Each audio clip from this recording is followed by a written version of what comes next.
नमस्कार दोस्तों, मैं हूं जितेंद्र दीक्षित। 4 PM महाराष्ट्र में आपका स्वागत है। साल 2019 से महाराष्ट्र की राजनीति को अंग्रेजी के ये दो शब्द परिभाषित कर रहे हैं। एक है सस्पेंस और दूसरा है शॉक। जी हां, 2019 से लेकर अब तक बीते 4 सालों में महाराष्ट्र की सियासत ने देश को झटके दर झटके दिए हैं और लगातार सस्पेंस किसी प्रकार का कायम रहता है। अगर मैं इस वक्त की बात करूं तो इस वक्त महाराष्ट्र की राजनीति से जुड़े हुए 3 सस्पेंस हैं। तो आइए एक एक करके समझने की कोशिश करते हैं ये कौन से सस्पेंस हैं और कब तक इन सस्पेंस पर से पर्दा हटने की उम्मीद है। तो पहला सस्पेंस है एनसीपी को लेकर। उम्मीद की जा रही है कि अगले हफ्ते 10 दिन में ही यह पता चल जाएगा कि असली एनसीपी किसकी है, चाचा शरद पवार की है या फिर भतीजे अजीत पवार की है। चुनाव आयोग के सामने मामले की सुनवाई चल रही है और अगली सुनवाई बृहस्पतिवार को है। इसके पहले जो सुनवाई हुई थी वो माना जा रहा था कि आखिरी सुनवाई होगी, लेकिन उस सुनवाई में शरद पवार गुट की ओर से काफी संगीन आरोप अजीत पवार गुट के ऊपर लगाए गए और यह कहा गया कि खुद पर पार्टी का अधिकार जताने के लिए अजीत पवार गुट ने फर्जी हलफनामे चुनाव आयोग के सामने दायर किए। ये फर्जी किस तरह से थे? एक तो ऐसे लोगों के हलफनामे पेश किए गए, पवार गुट का ऐसा कहना है, शरद पवार गुट का, जो कि लोग मृत हो चुके हैं, जब जिंदा नहीं है, उनके नाम से हलफनामे हैं। फिर ऐसे लोगों के हलफनामे हैं जो कि नाबालिग हैं और फिर ऐसे लोगों के भी हलफनामे हैं जो कि ऐसे पदों पर आसीन है पार्टी में कि जो पद पार्टी में कभी थे ही नहीं। तो कुल मिलाके ये कहना है शरद पवार गुट का कि अजीत पवार गुट धोखाधड़ी से पार्टी पर अपना अधिकार जताना चाहती है। दूसरी तरफ अजीत पवार गुट की ये दलील है कि ये सारे तकनीकी मामले निकालकर शरद पवार गुट जो है मामले को और डिले करने की कोशिश कर रहा है। तो अब जो भी होगा, चुनाव आयोग जो फैसला लेता है उस पर नजर बनी रहेगी और यह पता चलेगा कि शरद पवार ही पार्टी के मुखिया बने रहेंगे। जो पार्टी का चुनाव चिन्ह है घड़ी, वो शरद पवार के पास रहेगी या फिर अजीत पवार के पास। क्योंकि पिछले साल चुनाव आयोग ने जब फैसला लिया था तो सभी को चौंकाया था कि जिन बाला साहब ठाकरे ने शिवसेना की स्थापना की थी, वही ठाकरे परिवार शिवसेना से बाहर हो गया और जो एकनाथ शिंदे का बागी धड़ा था उसको ही चुनाव आयोग ने असली शिवसेना की मान्यता दे दी थी और जो धनुष बाण चुनाव चिन्ह था शिवसेना का वो भी एकनाथ शिंदे को मिल गया। तो क्या उसी तरह का फैसला एनसीपी के मामले में भी आएगा कि बागी धड़े अजीत पवार को असली एनसीपी होने की मान्यता मिलेगी या फिर पार्टी चाचा के साथ बरकरार रहती है? तो सस्पेंस कायम है, लेकिन उम्मीद की जा रही है कि बृहस्पतिवार को जो हियरिंग होगी वो शायद आखिरी हियरिंग होगी और उसके बाद चुनाव आयोग अपना फैसला सुना देगा। अब आइए दूसरे सस्पेंस की तरफ चलते हैं। दूसरे सस्पेंस की एक तारीख है 24 दिसंबर। जी हां, ये वो तारीख है जो कि मराठा आंदोलनकारी मनोज जरंगे पाटिल ने एकनाथ शिंदे सरकार को दी है। आपको याद होगा कि अब से चंद हफ्ते पहले तक एकनाथ शिंदे सरकार के लिए मुसीबत बन गए थे। जरंगे पाटिल मराठा आरक्षण को लेकर उन्होंने अनशन शुरू किया था, भूख हड़ताल शुरू कर दी थी, आमरण उपोषण किया था और बाद में वे इस बात को लेकर माने कि 24 दिसंबर तक सरकार मराठाओं को सरकारी नौकरियों में और शिक्षा में आरक्षण देने की अधिसूचना जारी कर देगी।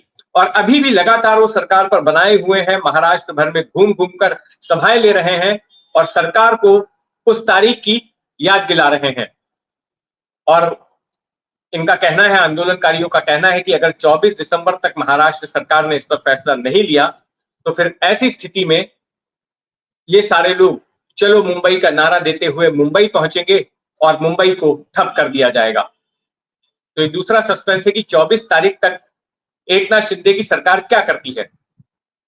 और तीसरा सस्पेंस, उसके साथ भी एक तारीख जुड़ी हुई है और ये सीधे एकनाथ शिंदे के मुख्यमंत्री पद को लेकर है। 31 दिसंबर वो तारीख है जब महाराष्ट्र विधानसभा के स्पीकर राहुल नार्वेकर को यह फैसला सुनाना है कि एकनाथ शिंदे विधानसभा की सदस्यता से अयोग्य होते हैं या नहीं होते हैं, बने रहते हैं।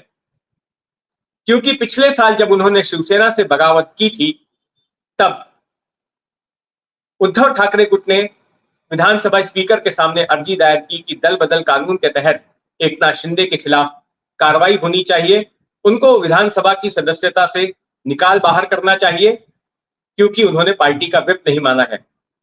तो एकनाथ शिंदे समेत 16 लोगों के खिलाफ ये शिकायत, 16 विधायकों के खिलाफ, जो बागी विधायक थे उनके खिलाफ ये शिकायत की गई थी। और इसके बाद बीते साल भर से तारीख पर तारीख पड़ रही थी, लेकिन स्पीकर नार्वेकर किसी तरह का कोई फैसला नहीं ले रहे थे। उसके बाद उद्धव ठाकरे गुट ने सुप्रीम कोर्ट का दरवाजा खटखटाया और शिकायत की स्पीकर की। तब स्पीकर ने नार्वेकर को यह कहा, स्पीकर को यह कहा कि आप 31 दिसंबर तक यह फैसला लीजिए कि एकनाथ शिंदे अयोग्य हैं या नहीं है। तो अब उसी की सुनवाई शुरू हो चुकी है। कल एक सुनवाई थी, आज वापस से एक सुनवाई है, और यह सुनवाई उम्मीद की जा रही है कि दिसंबर के पहले हफ्ते तक भी चलेगी। कल की जो सुनवाई हुई उसमें काफी दिलचस्प रहा। सुरेश प्रभु, जो कि व्हिप थे उद्धव ठाकरे गुट के, उनका क्रॉस एग्जामिनेशन किया गया। एकनाथ शिंदे गुट की ओर से उनके वकील महेश जेठमलानी ने क्रॉस एग्जामिन किया, और क्रॉस एग्जामिन करते वक्त यह सवाल उनसे पूछा कि क्या 2019 में शिवसेना और बीजेपी ने साथ मिलकर चुनाव नहीं लड़ा था, गठबंधन करके चुनाव नहीं लड़ा था? तो इनका जवाब था हाँ, लड़ा था। तब जेठमलानी का अगला सवाल था, तो क्या उसमें मोदी के फोटो नहीं इस्तेमाल किए गए थे? तो इस पर इन्होंने कहा कि वो मुझे याद नहीं कि इस्तेमाल किए गए थे या नहीं, लेकिन बाला साहब ठाकरे और उद्धव ठाकरे के फोटो तो जरूर इस्तेमाल किए गए थे। तो इस तरह की तमाम दलीलें हुई। क्रॉस एग्जामिनेशन प्रभु का पूरा हुआ और आज वापस से जो है सुनवाई हो रही है। तो देखते हैं कि क्या 31 दिसंबर तक, जो सुप्रीम कोर्ट ने तारीख तय की है, तब तक स्पीकर महोदय कोई फैसला ले पाते हैं या नहीं ले पाते हैं। अगर एकनाथ शिंदे को अयोग्य घोषित किया जाता है तो ऐसे में उनका मुख्यमंत्री पद जा सकता है और सरकार गिर सकती है।